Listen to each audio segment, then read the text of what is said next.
Ping pong की गेंद अंधे आदमी के चेहरे के पास से छूती हुई निकली। उसी पल उसने पलटकर एक जोरदार शॉट मारा जिसकी गूंज किसी ड्रैगन की दहाड़ जैसी थी। गेंद सीधा सामने वाले खिलाड़ी के पैडल पर गिरी, लेकिन अगले ही सेकंड उसके पैडल में एक छेद हो गया। ये देखकर हर कोई दंग रह गया। किसी ने सोचा भी नहीं था कि एक अंधा आदमी पिंग पोंग खेल भी सकता है। असल में वो अंधा आदमी कोई आम इंसान नहीं था, बल्कि पिंग पोंग का एक वर्ल्ड चैंपियन था। लेकिन जब उसने सबसे ताकतवर खिलाड़ी को हरा दिया तो उसी प्रतिद्वंदी ने उस पर हमला करवाकर उसकी आंखें फुड़वा दी। जब वो घर लौट रहा था तो कुछ लोग उसके पीछे लगाए गए और उन्होंने उसकी आंखें चाकू से घायल कर दी। उस दिन के बाद से वो चैंपियन जैसे गायब हो गया और अब सड़कों पर कचरा बीनने वाला एक अंधा भिखारी बनकर रह गया। एक दिन जब वो खाने की तलाश में कूड़ेदान में कुछ ढूंढ रहा था तो कुछ और भिखारियों ने उसे बेरहमी से पीट दिया, लेकिन पास के एक पिंग पोंग हॉल की मालकिन ने आकर उसे बचा लिया। उसने अपनी जान बचाने वाली उस औरत का एहसान चुकाने के लिए उसी हॉल में सफाई कर्मी की नौकरी कर ली। एक दिन जब वो सफाई कर रहा था तो पास की टेबल पर खेल रहे दो लोगों की बातचीत और खेल की आवाजें उसके कानों तक पहुंची। अपनी बेमिसाल सुनने की ताकत से उसने तुरंत पकड़ लिया कि उनमें से एक का मानसिक संतुलन डगमगाया हुआ है। उसने वहीं से कहा कि उस खिलाड़ी की सर्विस कमजोर है और वो ये मैच हार जाएगा। ये सुनकर लोग हंस पड़े। उन्होंने उसका मजाक उड़ाया। एक अंधा आदमी भला कैसे देख सकता है गेंद? लेकिन जैसे ही अगला रैली शुरू हुआ वो खिलाड़ी सच में एक और पॉइंट हार गया। गेंद लुढ़कती हुई सीधे उस अंधे आदमी के पैरों के पास आकर रुकी। उसने तुरंत ही सामने वाले की ताकत बैक हैंड में और कमजोरी फोर हैंड में पहचान ली। उसने सलाह दी कि सर्व में थोड़ा स्पिन डालो और फोर हैंड पर अटैक करो, लेकिन वो आदमी हंस पड़ा और बोला, अंधे आदमी को पिंग पोंग के बारे में क्या पता, चल वापस झाड़ू उठा और अपनी सफाई कर। अंधा आदमी सिर्फ हल्का सा मुस्कुराया, लेकिन जैसे ही वो खिलाड़ी अगली सर्विस की तैयारी में गया उसके दिमाग में उस अंधे आदमी की बात गूंजने लगी। सोचा क्यों ना एक बार आजमा लिया जाए। उसने सर्व में स्पिन डाला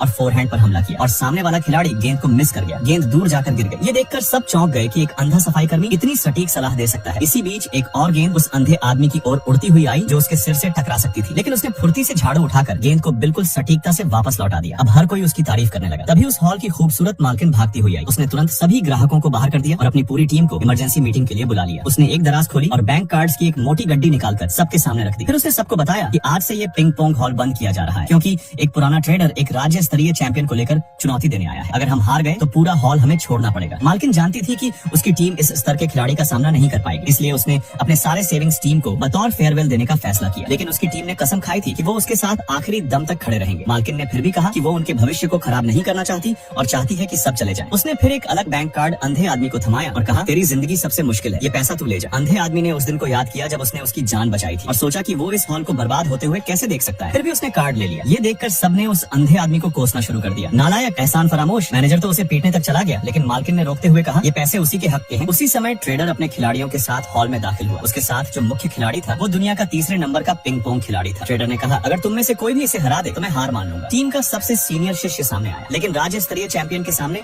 वो टिक ही नहीं पाया। एक भी शॉट वापस नहीं कर सका और शर्मनाक तरीके से 11-0 से हार गया। सामने वाले की ताकत देखकर अब मैनेजर खुद मैदान में उतर गया। मैच शुरू होते ही दोनों तरफ से जबरदस्त शॉट्स चले, लेकिन बस 10 रैली के बाद ही अंधे आदमी ने कुछ गड़बड़ महसूस की।